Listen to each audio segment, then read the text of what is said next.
બાબર તાલુકાના ગાંગોણા ગામની શ્રી સરકાર સિમતળ જમીન ઉપર જીઆઈપીએલ કન્સ્ટ્રક્શન કંપની દ્વારા ગેરકાયદેસર દબાણ કર્યું હોવાના આક્ષેપ.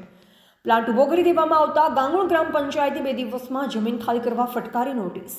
પ્લાન્ટની આજુબાજુ ખેડૂતોને રવિ પાકને રજકણોના કારણે નુકસાન થતું હોવાની ખેડૂતોની ફરિયાદો ઉઠી રહી છે. તંત્ર દ્વારા યોગ્ય પગલાં લેવામાં આવે તેવી માંગ ઉઠી રહી છે.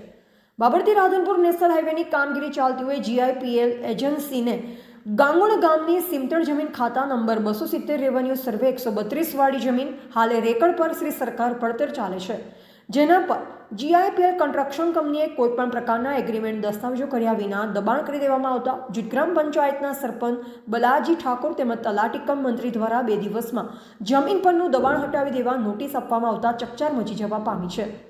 જાણવા મળતી માહિતી મુજબ સર્વે નંબર 133 જેનો ખાતા નંબર 114 છે, જે ખેતીની જમીન ખેડૂતના નામે બોલે છે, જે ખેતી માટેની જગ્યાએ પણ કમર્શિયલ ઉપયોગ કરી સરકારશ્રીની આંખોમાં ધૂળ નાખી રહેલ છે. આ કંપનીના પ્લાન્ટની કામગીરી દરમિયાન ઉડતી ધૂળ રજકણો આજુબાજુના રવિ પાકોને મોટું નુકસાન કરી રહી છે, તેમજ નજીકના ખેતરોમાં વસતા ખેડૂતોના આરોગ્યને નુકસાન કરી રહી છે. આ બાબતે જાગૃત નાગરિક દ્વારા ગ્રામ પંચાયતના તલાટી સહિત મામલતદારને રજૂઆત કરવામાં આવેલ.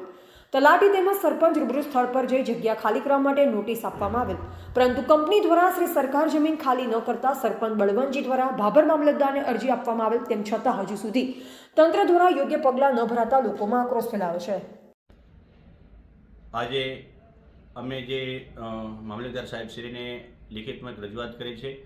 જે રજૂઆત હતી, અમારા જે ગાંગોણ ગામે જે ગુજરાત ઇન્ફ્રા કંપની સરકારી પડતર જમીનની અંદર પ્લાન્ટ એમને ગોઠવેલો છે, જેની અંદર અમે વારંવાર અમને નોટિસ પણ આપેલી છે અને મૌખિક રજૂઆત પણ કરેલી છે કે તમે અહીંયા પડતર જમીન સરકારી છે એની અંદરથી જે પ્લાન્ટ ગોઠવ્યો છે એ દૂર કરો, પણ એમને ના માન્યું.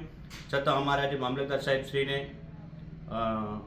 લિખિતમાં રજૂઆત કરી છે અને જો કાલે એ પ્લાન્ટ બંધ કરવામાં નહીં આવે તો અમે પ્રાંત સાહેબને પણ લિખિતમાં રજૂઆત કરવાના છે અને ત્યાર પછી કલેક્ટર સાહેબને પણ લિખિતમાં રજૂઆત કરવાના થાય.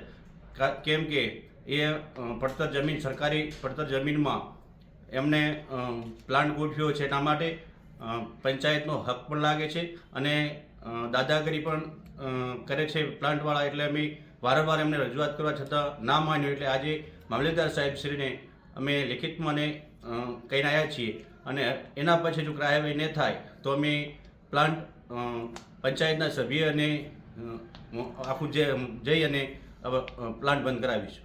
અને પ્લાન્ટવાળી જગ્યા એને થયેલી છે કઈ રીતે? ના, એના નહીં થયેલી, પંચાયતને પૂછવા પણ નહીં આવ્યું અને જે જમીન છે એ જમીનમાં જે જગ્યા જે આપેલી છે માલિકે, એ જગ્યાની બદલેથી વધારે પૂરતી પડતર થતી એમ જ પ્લાન્ટ ગોઠવેલો છે, એટલે તાત્કાલિક એને દૂર કરવામાં આવે એવી વિનંતી કરું છું. કોણે, કઈ કંપની છે, શેની કંપની છે? એ ગુજરાત ઇન્ફ્રા કંપની ડામર રોડની છે. બરોબર. એ લોકોને તમે ગ્રામ પંચાયત તરફથી નોટિસ બીજી આપેલી? હા, નોટિસ આપેલી છે. અમે વારંવાર સમય પહેલા આપેલી છે નોટિસ? તો લગભગ આપ્યાને 10 દિવસ ઉપર થઈ ગયું છે. એનો કોઈ જવાબ તમને આપેલો? હજુ સુધી જવાબ નહીં આપ્યો. અને મામલતદારશ્રીની વાત થઈ આપણે? હા, મામલતદાર સાહેબશ્રીને અત્યારે મેં આપીને આવ્યા છીએ લિખિતમાં. એમનું ટોટલ જે લિખિતમાં જે કરવાનું કર્યું છે અને જો કાલે એમની કાર્યવાહી નહીં થાય તો અમે પ્રાંત કચેરી સોયગામ જઈ અને લિખિતમાં અમે રજૂઆત કરશું. એના પછી અમે કલેક્ટર સાહેબની પણ કરશું, એટલે આ તાત્કાલિક આનો નિવાડો આવે એવી વિનંતી કરશું. સાહેબશ્રીને જણાવવાનું કે જીઆઈપીએલ કંપની અને પ્લાન્ટ નાખેલો છે, આજુબાજુ વાળા ખેતરોને કોઈને પણ પૂછ્યા ને ગાંઠ્યા વગર એક જ માલિકે આપેલો છે અને ખેતર પણ સરકારશ્રીમાં જેલું છે, તો છતાંય અમાને નુકસાન બહુ થાય છે. માલ ઢોર માણસ ખેતરને અમારા રવિ પાકને બહુ નુકસાન થાય છે. અમારો રવિ પાક સુકાઈ ગયો છે. આપ સાહેબશ્રીને નિવેદન અમારું છે કે જાતે આવી નિરીક્ષણ કરી પછી આપને યોગ્ય લાગે એ પગલાં લેવા જરૂરી છે.